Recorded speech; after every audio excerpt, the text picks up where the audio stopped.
President Javier Milei says that he is declassifying government documents on how Nazi war criminals escaped Europe and resettled in South America following World War II. What if Adolf Hitler never passed away in Germany? What if he escaped to Argentina? New files just released from Argentina hold shocking answers, and now AI has decoded them. These secret Nazi papers tell a story the world never fully knew.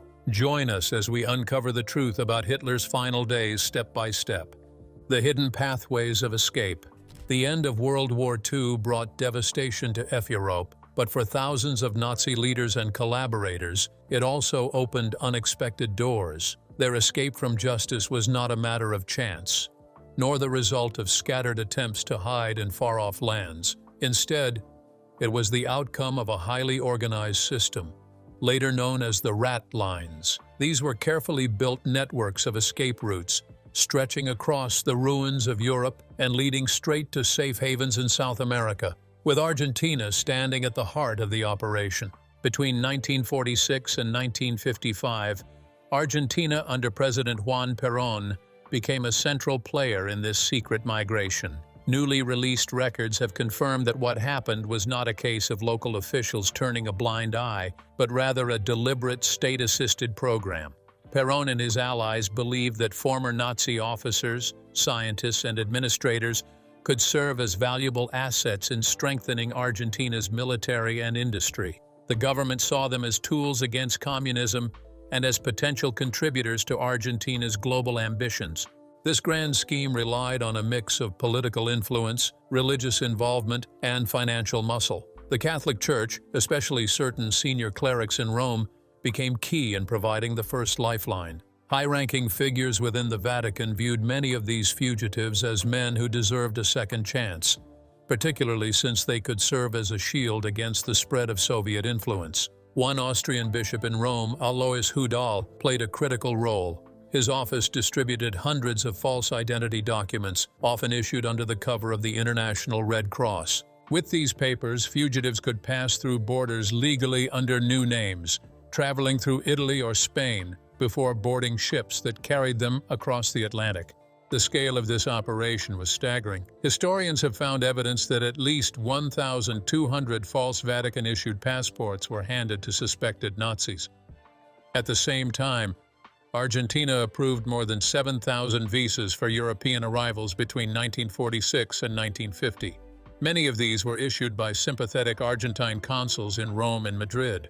Some visas were not even granted individually but in bulk, as part of secret understandings between Argentina and church officials in Europe. Money was another key ingredient. Argentina's financial institutions, including the Banco Alemán Transatlántico, managed enormous transfers of Nazi funds. Much of this wealth had been hidden in Switzerland during the war, later channeled through neutral banking systems to Argentina. By today's standards, the value of these transfers would reach hundreds of millions of dollars. These resources not only funded the escapes, but also allowed fugitives to build comfortable new lives in South America. Many of them settled in German-speaking towns, where they were welcomed with little suspicion. The logistics of moving these men and their families were as carefully organized as any military operation. Most fugitives departed from Italian ports such as Genoa. Their journeys were mapped out in detail, with stops arranged, contacts waiting at each stage, and in some cases official escorts ensuring their safe passage. When they finally reached Buenos Aires or other Argentine ports, they were often received by immigration officials who provided legal documents, fresh identities, and directions to safe communities in the country's interior. What made the rat lines especially chilling was how seamlessly they blended into legitimate systems. Families often traveled together under the guise of being displaced refugees, a category widely recognized in post-war Europe. This allowed them to avoid suspicion while benefiting from humanitarian organizations meant to assist genuine victims of the war. For nearly a decade, the system functioned without major interruptions, exploiting post-war confusion, diplomatic immunity, and the goodwill of relief groups. One striking example is that of Charles Lecat, a French sympathizer of the Nazis who worked closely with Juan Perón's administration.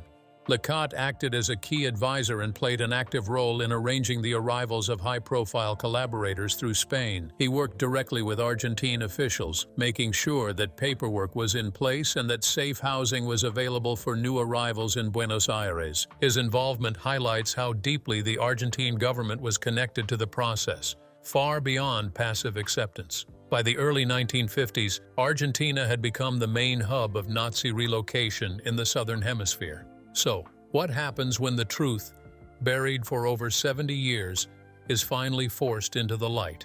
In 2025, Argentina's own president opened the long-locked archives, and what they revealed shook the world. Argentina unlocks its dark secrets. In March 2025, Argentina made a move that stunned the world. President Javier Milei signed an executive order that opened a door that had been locked for more than 7 decades. For the first time in history, the country released its classified files about Nazi fugitives who had found shelter within its borders after World War II. What had long been whispered about, denied, or brushed aside was now exposed in black and white. This bold act did not only shake Argentina, but also grabbed the attention of historians, survivors, and political leaders across the globe. For years, accusations had circled around Argentina's role in harboring war criminals. Critics claimed the nation had built a safe haven for some of the darkest figures of the Nazi regime. But proof always seemed just out of reach. While testimonies and scattered evidence existed, official records remained locked away in the country's most guarded archives. These included collections held by the National Archives, the Defense Ministry, the Federal Police, and even Argentina's intelligence services. Since the late 1940s, the files had remained untouchable, sealed by layers of silence and politics. That silence ended in 2025, when more than 1,850 classified documents were finally made public. The release of these files did not happen in isolation. It was the result of years of pressure from both local and international groups. The Simon Wiesenthal Center, a global Jewish human rights organization, had been at the forefront of lobbying efforts. Known for tracking down Nazi fugitives and preserving Holocaust memory, the center consistently pushed Argentina to confront its past. International allies also played their part. In particular, U.S. Senator Steve Daines worked closely with the center, holding direct talks with President Milei and urging him to see this step not just as a political gesture, but as a moral responsibility. When the documents were opened, their contents shocked even seasoned researchers who had long studied Argentina's post-war history. The files contained immigration logs, letters between government officials, visa records, and intelligence reports that painted a chillingly clear picture. Argentina had not simply allowed Nazis to slip through unnoticed. It had actively facilitated their arrival. During Juan Perón's presidency, officials had written detailed correspondences about welcoming these individuals, often under new names and with full knowledge of their pasts. Some files even suggested that Argentina's own intelligence services played a role in shielding these arrivals, ensuring they could settle without fear of exposure. Historians had previously estimated that between 5,000 and 10,000 Nazis and collaborators made their way to South America, with Argentina as the primary destination. The newly revealed evidence confirmed those figures with precision, listing who came, when they arrived, and under what arrangements. The documents also revealed the use of vague categories such as technical experts to describe arrivals. This language served as a disguise, covering up the fact that many were not engineers or scientists, but former SS officers, concentration camp guards, and others deeply tied to war crimes. Even more startling were the visual records included in the declassified files. There were photographs of Nazi gatherings in Argentine provinces, images of forged passports issued abroad, and immigration forms written in several languages. Some files even showed entire families of fugitives settling in towns like Bariloche and Villa General Belgrano, communities where German culture was already strong.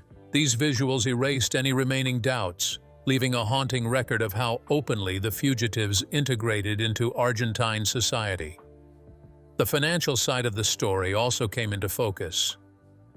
Bank documents revealed that some of these fugitives had brought significant amounts of wealth with them, hidden during the war and later smuggled or transferred through Swiss accounts. These funds were invested in Argentine businesses, industries, and properties. Far from living quietly, many fugitives used this capital to become part of Argentina's economic backbone.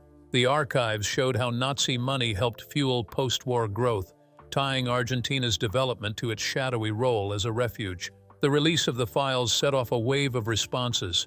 Jewish communities across Latin America welcomed the transparency. Survivors and their descendants, who had long carried unanswered questions, finally found some clarity about the fate of the people who had caused their suffering. But the files also raised new questions. Were all the records released, or were some destroyed or hidden over the decades? Certain names were redacted, hinting that not everything was being revealed. There were even references to deeper ties between Argentine officials and Nazi intelligence agents, connections that are still not fully understood. The public reaction was powerful. Media outlets raced to cover the revelations, producing documentaries, podcasts, and investigative reports. Universities began planning seminars and special courses on Argentina's hidden role in post-war history. For younger Argentinians who had grown up without much knowledge of this chapter, the declassified documents became an urgent lesson about accountability. Families who had always believed Argentina stood apart from the horrors of Europe were now confronted with evidence that their country had been an active participant in sheltering war criminals. Now let's uncover the powerful individual who stayed here after their escape. Shadows of power in exile. By the time Argentina had perfected its escape networks, the country was no longer just a place for low-ranking fugitives trying to disappear.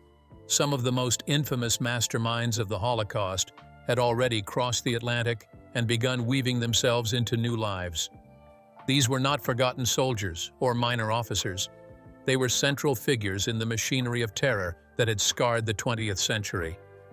They carried with them legacies of horror, yet in Argentina and across South America, many found safety, acceptance, and in some cases, opportunity. Adolf Eichmann was one of the most notorious among them. As many as 5,000 Nazis evaded arrest in Argentina. The most prominent was Adolf Eichmann, seen here during his trial in Israel in 1961. As the planner of the deportation system that sent millions to their deaths, his role in the Holocaust was monumental. In 1950, he arrived in Argentina under the alias Ricardo Clement. Rather than living as a recluse, Eichmann took modest jobs, working in factories and as a technician in Buenos Aires. His existence blended into the rhythm of working-class neighborhoods, yet his past was never entirely hidden. His children were enrolled in school under their real surname, and neighbors would later recall how casually he spoke about his time in Germany. For 10 years, Eichmann lived in this fragile safety until a daring Mossad operation captured him outside his home in 1960. His trial in Israel became one of the most powerful moments of post-war justice, finally bringing him face-to-face with the crimes he had organized. Eichmann was one of the architects of the Holocaust. Israeli agents captured him and took him to Jerusalem, where he was tried and sentenced to death. While Eichmann's fate ended in capture, Josef Mengele's story was more elusive. Known as the Angel of Death for his brutal medical experiments at Auschwitz, Mengele managed to slip through the cracks of international justice for decades. He first stayed in Buenos Aires, shielded by pro-Nazi sympathizers who gave him comfort and security. In a display of confidence, he even registered his real name with the German consulate in 1956, using an alias at the same time. This boldness showed just how untouchable he felt under Argentina's protective system. Later, Mengele moved between Paraguay and Brazil, where he lived in relative comfort until his death in 1979. He was never tried for his crimes, leaving behind a haunting example of how deeply the networks shielded men like him. Another chilling figure was Erich Priebke, a former SS captain implicated in the Ardeatine massacre in Italy, where hundreds of civilians were assassinated. Priebke built his new life in Bariloche, a Patagonian town famous for its alpine landscape and large German-speaking community. He ran a delicatessen, worked at a local school, and lived openly without fear of exposure. For decades, he blended seamlessly into the town's culture, protected by silence and acceptance. It was not until the 1990s, when a journalist confronted him in a television interview, that his past finally caught up with him. This revelation caused international outrage, eventually leading to his extradition to Italy for trial. Until that moment, Priebke had lived like any ordinary citizen, showing how easily fugitives could reinvent themselves in Argentina. Klaus Barbie, infamously known as the Butcher of Lyon, also benefited from the escape networks. Although his final base was Bolivia rather than Argentina, his passage through South America was made possible by the same rat lines that carried so many others. Once in Bolivia, Barbie reinvented himself as a military and intelligence advisor. He taught interrogation and repression techniques to local forces, effectively extending his influence long after the war had ended. His case highlighted a chilling truth. Many of these men did not simply vanish. They found ways to continue exercising power and control in their new environments. What united these figures was not only their escape, but also the communities that allowed them to thrive. Towns such as Bariloche, Córdoba, and Villa General Belgrano became safe havens where German culture remained strong. These places welcomed former Nazis into enclaves where the language, traditions, and even parts of the ideology survived behind closed doors. In many cases, fugitives did not bother hiding their identities. I assume that we'll be able to get many details regarding the identity of the Nazis who... Some kept their real names or made only slight adjustments, confident that neither the government nor their neighbors would interfere. The declassified Argentine documents later revealed just how extensive this acceptance was. Many fugitives secured jobs through government contracts, while others launched successful businesses that served the local population. They bought property, remarried, and raised children who grew up unaware or unbothered by the crimes of their fathers. Local officials often looked the other way, and in some cases, even supported them. Instead of living in fear, these men lived with comfort, wealth, and in some cases, admiration from segments of society. Of course, not all managed to evade exposure forever. Eichmann was captured and executed. Priebke faced trial decades later. Barbie was eventually extradited from Bolivia to France. Yet for everyone who faced justice, many others passed away peacefully in their adopted homes, untouched by courts and untroubled by accountability. Mengele's death in Brazil remains one of the most notorious examples of a fugitive escaping formal justice until the very end. Hunter, Dr. N4zi has played a key role in helping to bring Nazi and fascist war criminals to trial. Yet even with the presence of so many Nazi leaders in South America confirmed, one mystery has always lingered above them all. Could the most infamous man of the 20th century, Adolf Hitler himself, have escaped? The man who wouldn't end. Hitler's escape theories. When Allied forces stormed Berlin in April 1945, the world was told that Adolf Hitler had ended his life inside a bunker. The news brought relief to millions who had suffered under his rule, but almost immediately, whispers of doubt began to spread. Was his body ever truly found?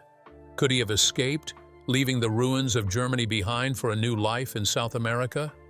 The newly declassified Argentine documents have added fresh fuel to this old fire, suggesting that what was long dismissed as rumor may have had deeper roots. The official story declared that Hitler fired himself on April 30, 1945, while his wife of just one day, Eva Braun, took poison beside him. Their bodies were said to have been burned outside the bunker on Joseph Goebbels' orders, leaving little behind for investigators. But the Soviet Union, which controlled Berlin at the time, released confusing and sometimes contradictory statements. At first, Soviet leaders claimed they had Hitler's remains. Later, they insisted he had escaped. This inconsistency sparked conspiracy theories that spread across the globe. One of the most persistent claims was that Hitler had used the very same escape routes that carried Eichmann, Mengele, and others to safety. Argentina's long coastline, its sympathetic leaders, and its welcoming German communities made it the perfect hiding place. Some reports suggested that U-boats slipped quietly into Patagonia in the final days of the war, carrying not only fugitives, but also treasures stolen from Europe. Witnesses in towns such as Bariloche swore that they had seen Hitler in the years after the war, walking the streets disguised with a trimmed mustache or dyed hair.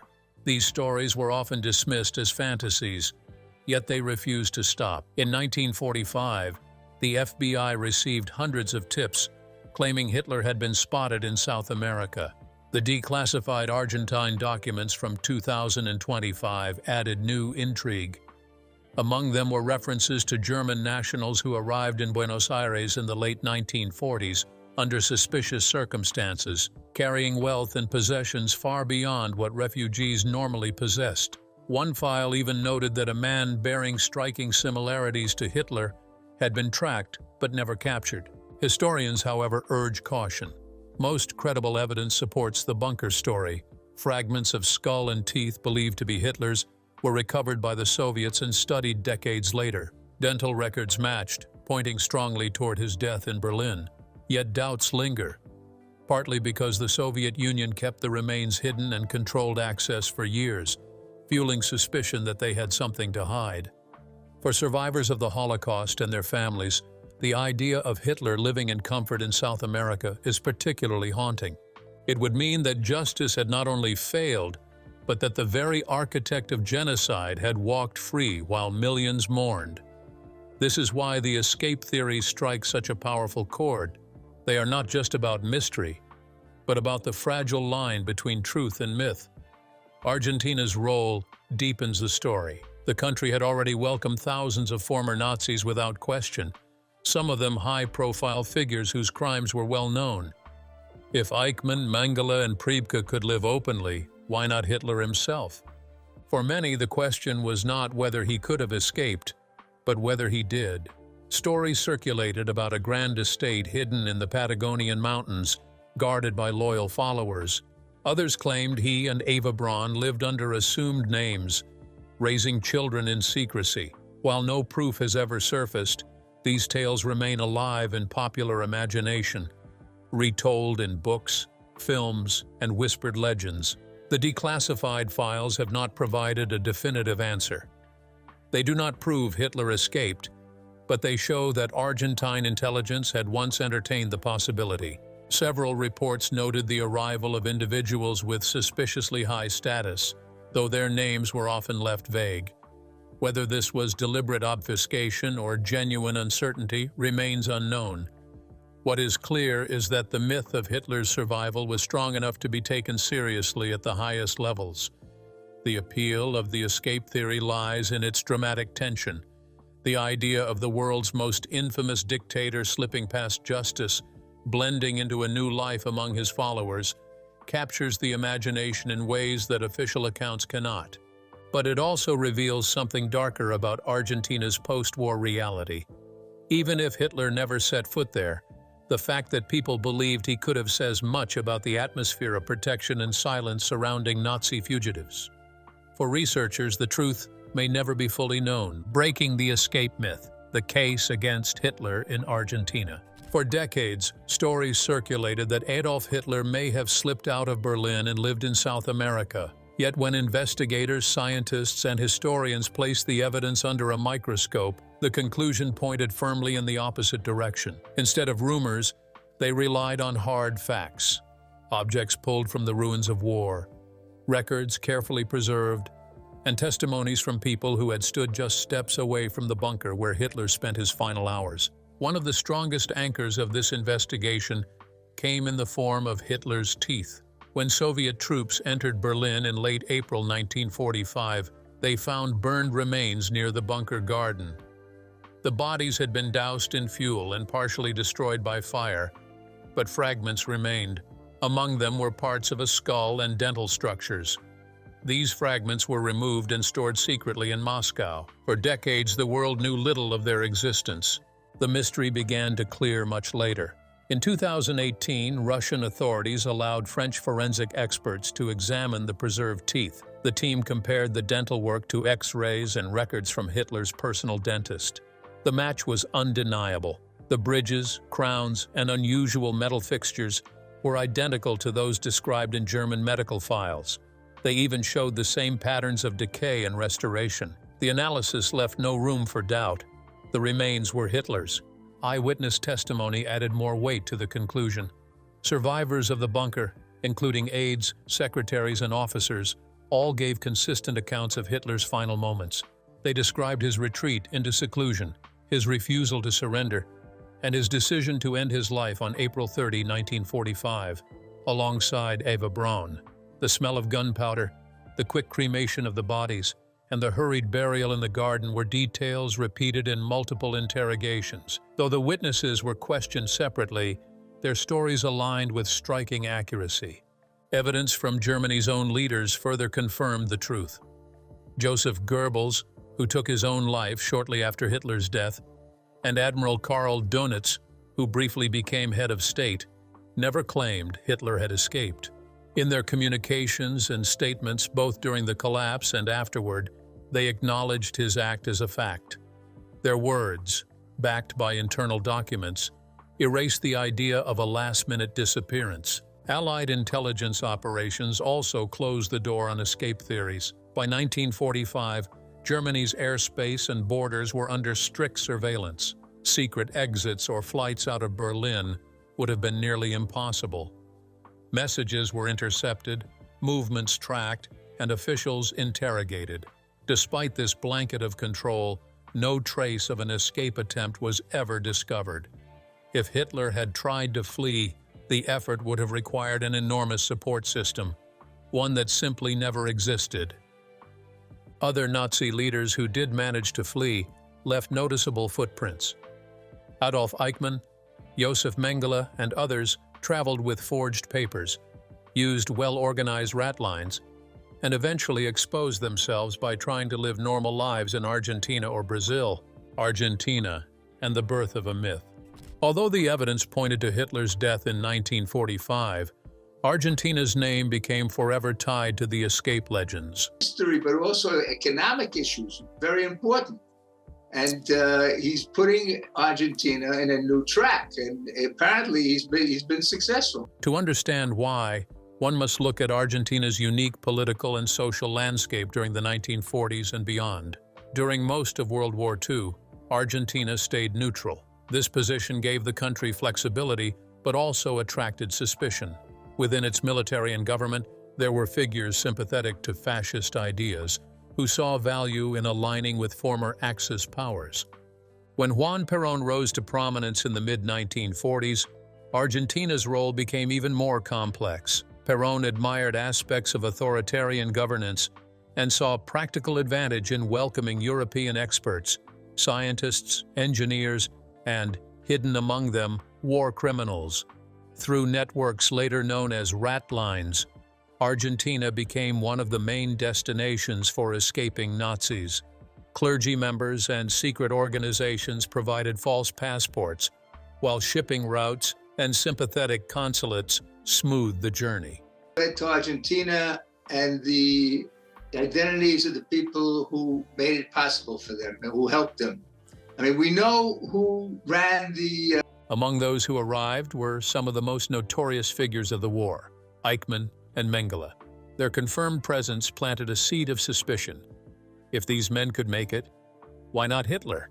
Argentina's large German-speaking community gave the rumors fertile ground. Since the late 19th century, German immigrants had built thriving towns with familiar architecture, schools, and traditions. After the war, these enclaves offered perfect cover for newcomers who blended in easily. Bariloche in Patagonia, with its alpine look and folklore of hidden Nazis, became a focal point for speculation. Visitors would point to old photographs, unfamiliar accents, or mysterious estates as evidence of something concealed. the Cold War only deepened the mystery.